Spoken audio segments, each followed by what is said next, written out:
안녕하세요. LSK 글로벌 이영작 CEO의 칼럼들을 읽고 있는데요. 신약 개발에 대해서 2018년에 이야기해 준 게 있습니다. 전설도 신화도 아니다. 단지 위험 부담이 높은 모험일 뿐이다 라고 말을 했습니다. 임상시험이 시작된 10개 신약 후보 물질 중에서 하나만 신약으로 승인이 되는데요. 이게 확률이 10%인데 확률이 낮을 뿐이지 불가능한 신화, 전설은 아니다라는 뜻이겠죠. 그리고 이제 각 임상 진행 단계별 확률들을 알아볼 건데요. 1상에서 2상으로 진행할 확률이 63%, 2상에서 3상으로 진행할 확률이 30%, 이게 가장 낮아요. 그 다음에 3상 시험이 끝나고 지금 HLB가 2단계죠. 임상시험 결과에 근거해서 미국 FDA가 신약 승인할 확률이 50%라고 합니다.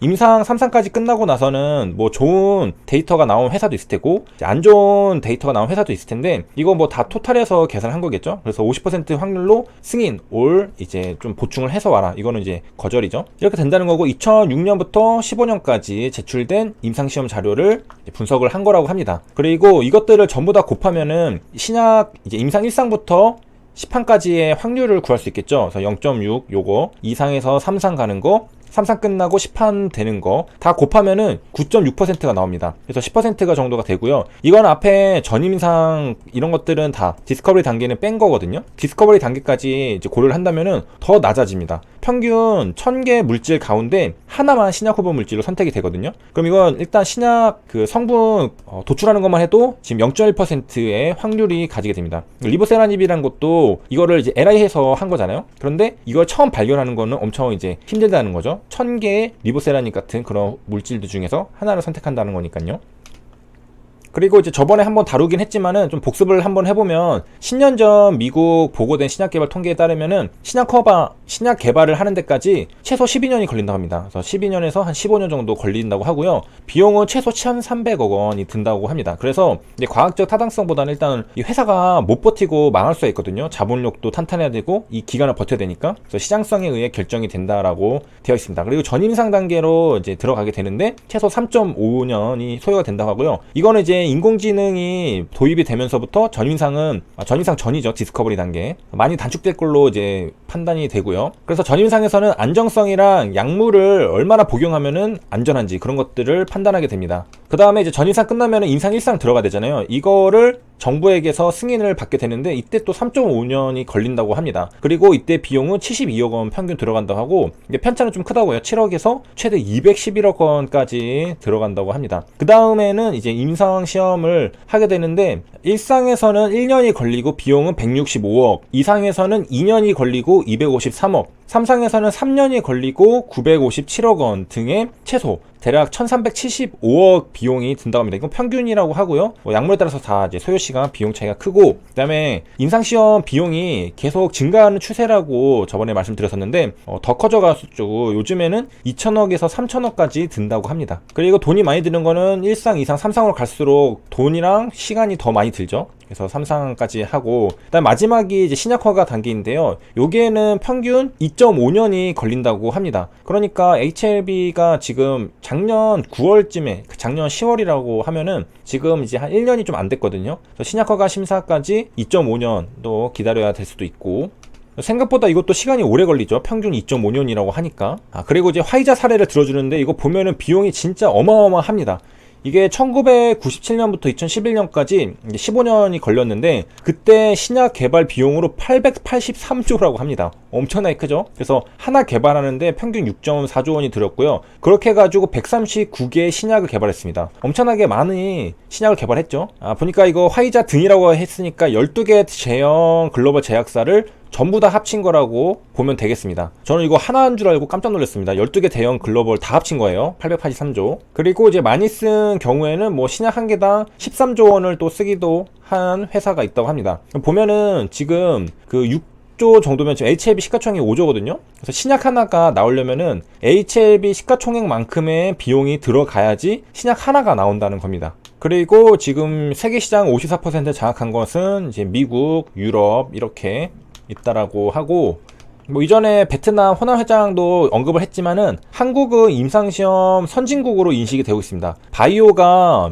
한국에서 뭐 사기가 많다 하지만은 외국에서 한국을 바라볼 때는 바이오 쪽 선진국이라고 많이들 인식을 하고 있습니다. 그래서 인프라가 잘 갖춰져 있고 이번에 그 질병 대응하는 것도 하면은 우리가 의료 시스템이랑 그런 게 전부 잘 돼 있잖아요. 그렇기 때문에 한국에서 생산된 임상시험 데이터가 선진국에서 받아들여진다고 합니다. 그러니까 한국 기업이 한 임상시험 데이터가 그 선입견을 가지지 않고 잘 받아들여지고 있다라는 이야기가 되겠습니다. 그리고 그 이번 그 대응하는 것들을 다른 나라들이랑 한국이랑 비교를 해보면은 확실히 이제 의료 시스템 같은 것들이 다른 나라가 이렇게까지 무방비인가라고 생각이 드는 걸 이제 반대로 우리가 더 잘하고 있기 때문에 우리는 당연하게 생각하는 게 외국에서는 그렇지 않은 점들이 있었던 거죠. 사실은 그 당연한 게 잘하고 있었던 거였죠. 그 다음에 뭐 한국에서는 기간이 미국 유럽에 비하면 반이면 가능하다고 하고 개발비도 10분의 1 수준이라고 합니다. 그래서 이거는 뭐 정확히 데이터를 다 설명해 주진 않았지만은 또 이제 어떤 이제 구체적인 근거가 있을 거예요. 그리고 뭐 이렇게 말할 수밖에 없는 이유들 중에 또 하나도 요거 그 이영작 CEO가 이 CRO 회사 대표잖아요. 그래서 한국의 CRO 회사, 국내 CRO 회사도 경쟁력이 있다라는 것을 또 어필하기 위한 그런 칼럼이기 때문에 또 더욱더 이렇게 말을 하는 거겠죠. 그래서 우리 회사에 맡기면은 비용도 10분의 1 수준이 될 수가 있고 그리고 시간도 반이면은 가능하다. 그래서 우리한테 좀 수주를 해줘라. 임상시험 좀 맡겨줘라. 우리 잘할 수 있다. 라고 또 광고를 하는 것도 있겠죠. 그래서 이력을 보면은 서울대 이제 전자공학과 졸업하고 통계학으로 석박사를 오하이오 주립대학교에서 받았습니다. 그래서 통계학 쪽으로 좀 이제 상당히 잘 아시는 분이고요. 그 다음에 세계 3대 권위임명 사전인 마르키즈 후주후에도 등재가 되었다고 합니다.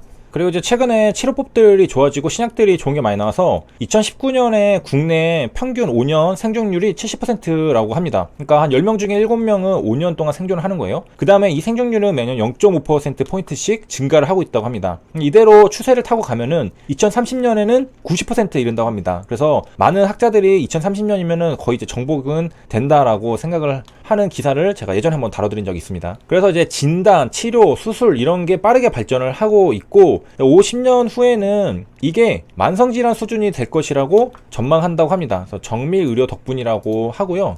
그리고 충격적인 것은 5년 후에 동네 병원에서도 맞춤 치료가 가능하다고 합니다. 2025년이니까 얼마 안 남았어요. 그래가지고 이제 사례를 이제 본다고 하는데 이제 소도시 뭐 있다고 해요. 여기서 이제 검사를 해가지고 처방전을 만듭니다. 그래서 지금은 이제 40개, 50개밖에 없지만은 2025년에는 그 많이 임상들을 해서 신약들이 많이 나와서 200개가 될 거라고 예상을 한다고 하는데요. 1세대부터 이제 4세대까지 나왔어요. 그래서 칵테일 요법을 사용해가지고 뭐 여러 가지 이제 딱딱딱 골라가지고 이제 해줍니다. 그러면은 이 처방전이 병원으로 전송이 돼요. 그러면은 이거를 처방 받아가지고 치료를 할 수 있다는 이야기입니다. 그 다음에 이제 10년 후에는 혈액만으로도 진단이 가능하다고 하는데 지금은 어떻게 하고 있냐? 의심이 되면요, 이제 부위의 조직을 떼어서 분석을 해봅니다. 그래서 이것을 조직 생검이라고 하는데 지금 이제 많이 쓰고 있고, 그런데 이제 많이 과학기술이 발전을 하면은 혈액만으로도 알 수 있다라는 내용. 그 다음에 이제 K-마스터 사업이라는 게 있는데 이건 정부 지원을 받아서 고려대에서 하고 있는 건데 이거는 이 환자들의 유전자 정보를 구축하고 있다고 합니다. 그래서 유전자에 맞게 분석을 잘 해가지고 더 걸맞는 더 맞춤형 처방을 할 수 있는 방법이라고 합니다. 그래서 당장에 이제 3세대만 해도 그 바이오마커가 있어가지고 이게 쓸 수 있는 사람이랑 쓸 수 없는 사람이 따로 있잖아요. 그렇기 때문에 이런 이제 환자 각각 특성에 맞게 분석하는 것도 상당히 중요할 것 같습니다. 그 다음에 이제 옵티머스 얘기를 잠깐 해드리면은 대통령 전용기 탑승 출구자 명단 제출하라고 했습니다. 저는 뭐 이거 찌라시 수준인 줄 알았는데 실제로 좀 조사를 하려고 하네요. 그래서 이혁진 전 대표가 2018년에 다른 일로 검찰 수사를 받고 있었거든요. 3월에 해외로 잠적을 했는데 이게 대통령 해외 순방에 동행했다라는 말이 있습니다. 그래서 그에 대한 지금 조사를 한번 해보려고 하는 것 같아요. 그래서 명단 제출해달라 했는데 법무부로 서면 답변서를 받았는데 이거는 개인정보보호법에 따라서 정보주체 동의서가 있는 경우에만 제공이 가능해서 알려줄 수 없다라고 말을 했습니다. 그래서 3월 20일 베트남을 출국했는데 해외 수방 떠난 날이랑 일치를 한다고 하고 베트남 행사에 참여했다는 의혹도 있다라고 해요. 뭐가 더 자료가 있나 봅니다. 공식 행사 참석자가 아닌데 어떻게 행사장 출입이 가능했는지, 이 출입했다라는 뭐가 증거가 있는 것 같습니다. 그래서 어떻게 출입했는지를 청와대가 답변해야 한다라고 말을 했고요. 그 다음에 이건 또 조국한테도 물어봤다고 합니다. 옵티머스 이혁진 모른다고 하고, 또 이제 이거는 여기 같이 찍은 사진이 있었기 때문에 또 의심을 해가지고 뭐 물어봤나 봅니다. 그래서 뭐 전혀 관계한 바가 없고 아는 사이도 아니고 선거 지원 활동에서 사진이 찍힌 것으로 기억하고 있다라고 했습니다. 아무튼 이랬고 이제 비가 왔는데요. 비가 오면은 무릎이 좀 쑤시죠. 저는 무릎 쑤실 나이가 아닌데 왜 그런지 모르겠지만 이유는 두 가지가 있습니다. 하나는 저기압인데요. 흐린 날이 되면은 대기의 압력이 낮아지게 됩니다. 그러면은 상대적으로 우리 몸을 압박하고 있는 게 대기잖아요. 그게 줄어들기 때문에 신체 내부는 상대적으로 또 높아지게 됩니다. 압력이. 그렇게 되면은 관절 내 조직이 팽창이 일어나서 이게 신경을 자극하게 되는 겁니다. 그래서 통증이 발생을 하게 되는 거고요. 그 다음에는 이제 흐리거나 비가 올 때는 기온이 떨어지게 되잖아요. 그러면은 혈류량이 좀 줄어들게 된다고 합니다. 그러면은 염증 유발 물질이 늘게 되고 통증이 증가할 수 있다라고 합니다. 그래서 이제 뭐 다 그런 건 아니고 노인이나 여성에게 많이 나타난다고 하고 91%가 50대 이상이라고 합니다. 어떻게 해야 되냐? 선풍기, 에어컨 이런 거 이제 바람 최대한 피해야 되고 따뜻한 물에 목욕을 하면은 혈액순환에 도움이 되고 그다음에 이불 덮고 자고 실내외 온도차 5도 이상 나지 않게 하고 습도 조절하면은 괜찮다고 합니다. 여기서 여기까지 시청해주셔서 감사합니다.